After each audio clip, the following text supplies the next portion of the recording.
রমজানে নারীরা উচ্চ আওয়াজে কোরআন তেলাওয়াত করতে পারবেন কিনা? নারী হোক আর পুরুষ হোক, কোরআনে কারীমের তেলাওয়াতের মধ্যে নীরবে তেলাওয়াত করতে পারেন, আবার কিছুটা মৃদু কণ্ঠের মৃদু আওয়াজে তেলাওয়াতও করতে পারেন। বিশেষ করে বাসা বাড়িতে একটু মৃদু কণ্ঠের আওয়াজে তেলাওয়াত করাই ভালো।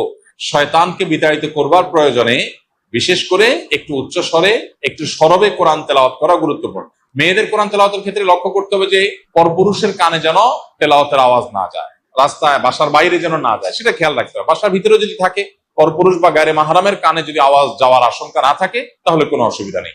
বাসায় বসে সেরকম তেলাওয়াত মা বোনরা করতে পারবেন এবং সবসময় তাদের একেবারে নীরবেই করতে হবে এমন কোনো বাধ্যবাধকতা নাই, বরং যেটা সরবে করতে পারেন। বিশেষ করে পরিবারের অন্যান্য সদস্যদেরকে কোরআন তেলাওয়াতে উদ্বুদ্ধ করার জন্য যদি একটু আওয়াজ দিয়ে পড়েন, তাতে কোনো অসুবিধা নাই, বরং অনেক ক্ষেত্রে এটা ভালো সন্তানদেরকে অভ্যস্ত করার জন্য। এবং বিশেষ করে আজকাল তো একটু সরবে আওয়াজ কোরআন তেলাওয়াত এটা বাসাবাড়ি থেকে আমাদের বিভিন্ন জায়গা থেকে এটা উঠে গেছে, এটা করা দরকার। হ্যাঁ, মসজিদে যখন আপনি তেলাওয়াত করবেন বা এমন জায়গায় তেলাওয়াত করবেন যেখানে আরো অনেক মানুষ আছে, সেখানে জোরে তেলাওয়াত করলে অন্যদের ডিস্টার্ব হবে, সেখানে অন্যের ডিস্টার্ব যেন না হয় সেভাবে আপনাকে তেলাওয়াত করতে হবে।